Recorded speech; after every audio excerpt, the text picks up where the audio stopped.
Hai, kisah inspiratif tentang berbagai orang di dunia sudah sering saya sampaikan di sini. Sekarang giliran kisah inspiratif putra terbaik Indonesia yang kini menjadi Presiden ke-7. Kisah inspiratif Joko Widodo memang banyak menginspirasi masyarakat. Bagaimana tidak? Pria bernama asli Joko Widodo ini berasal dari keluarga yang biasa-biasa saja, namun berhasil menjadi orang nomor 1 di Indonesia. Tidak ada yang menyangka bahwa Presiden Republik Indonesia ini dulunya pernah mengalami perjalanan hidup yang penuh liku-liku. Bagaimana kisah inspiratif dan perjalanan hidupnya hingga menjadi orang yang paling berkuasa di Indonesia? Mari kita simak di sini di File 21. Yuk! Jokowi atau Joko Widodo merupakan seorang anak yang lahir dari keluarga biasa-biasa saja. Dia berasal dari daerah yang berjarak ratusan kilometer dari ibu kota Jakarta, yaitu Solo atau Surakarta, Jawa Tengah. Anak laki-laki dari pasangan Sujiatmi dan Wijiatno Notomiharjo kini menjadi orang yang paling berkuasa di Indonesia, Presiden ke-7 Republik Indonesia. Jokowi lahir dan dibesarkan di Solo, Jawa Tengah. Dia merupakan anak sulung dari 4 bersaudara. Seperti pada umumnya sebuah keluarga, keluarga Jokowi bukanlah keluarga yang berasal dari garis keturunan ningrat. Ibu dan ayahnya adalah seorang pekerja keras yang berjuang untuk membesarkan Jokowi dan adik-adiknya. Kisah inspiratif Jokowi tak terlepas dari perjalanan hidupnya sebagai orang biasa. Kondisi ekonomi keluarga Jokowi terbilang sulit. Kami berulang kali pindah rumah kontrakan, rumah sederhana yang mampu dibayar Bapak untuk tempat tinggal kami sekeluarga. Bapak berjuang untuk hidup kami dengan berjualan bambu dan kayu di pasar. Ibu sangat gigih membantu Bapak.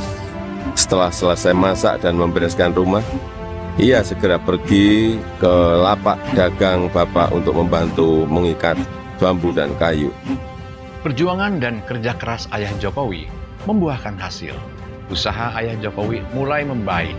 Namun sayang, ketika kehidupannya berangsur membaik, rumah di sekitar kawasan tempat tinggal Jokowi harus digusur oleh pemerintah kota Solo.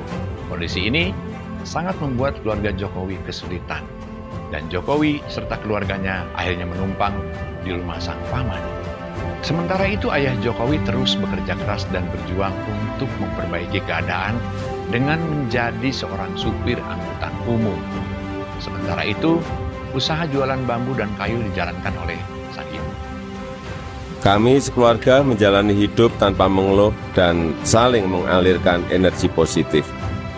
Bersama-sama kami berjuang untuk tidak lagi menumpang. Kerja keras tidak pernah sia-sia. Bapak bisa membuka bengkel usaha kayu. Meskipun sulit dan susah, namun ayah Jokowi adalah orang yang memiliki keyakinan kuat bahwa bersekolah adalah jalan yang bisa mengubah hidupnya. Keyakinan inilah yang selalu menginspirasi Jokowi. Salah satu kisah inspiratif Jokowi adalah perjuangannya mengenyam pendidikan di Universitas Gadjah Mada atau UGM. Ia kemudian melanjutkan kuliahnya di UGM pada tahun 1980, mengambil jurusan kayu kehutanan.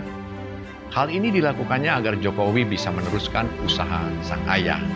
Di semester akhir kuliahnya, Jokowi kemudian bertemu dengan Iriana yang kini menjadi istrinya.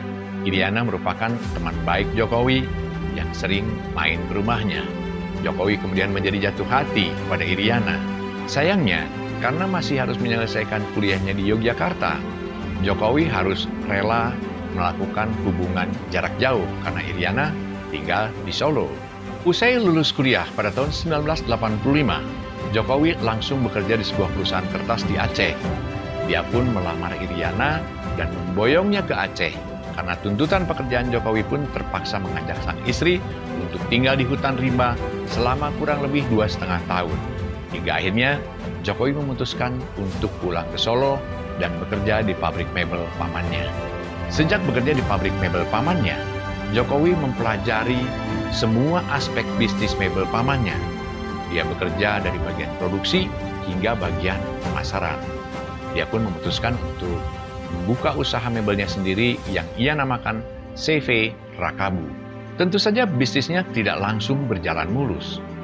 Dia pernah dinyatakan bangkrut, tapi kemudian dia bangkit kembali, sampai akhirnya dia mencari pesanan ke skala internasional dengan mengikuti berbagai pameran mebel di berbagai negara.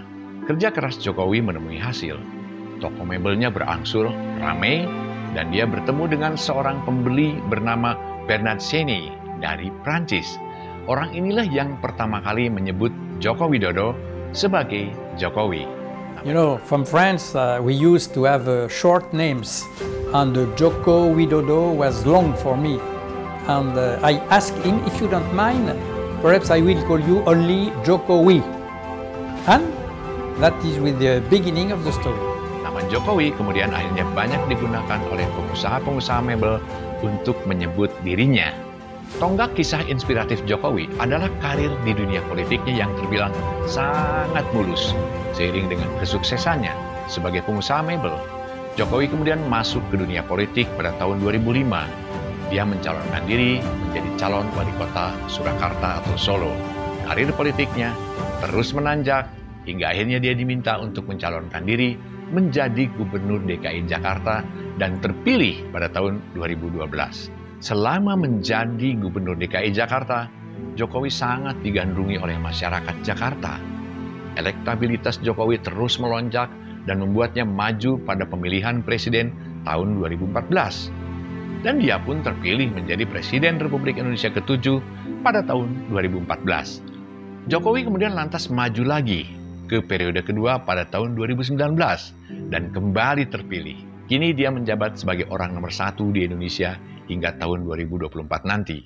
Saat ini, Jokowi sedang fokus membangun perekonomian Indonesia yang sempat kolaps karena pandemi COVID-19 yang melanda seluruh dunia. Beruntung, kita, Indonesia, bisa melaluinya dengan baik. Itulah kisah inspiratif Jokowi dan perjalanan hidupnya. Dari keluarga yang tadinya biasa-biasa saja hingga mampu memegang tampuk kekuasaan tertinggi di Indonesia. Keterbatasan ekonomi tidak menghalangi untuk mengubah nasib dan keadaannya. Sekian dari saya, semoga bermanfaat. Bye-bye.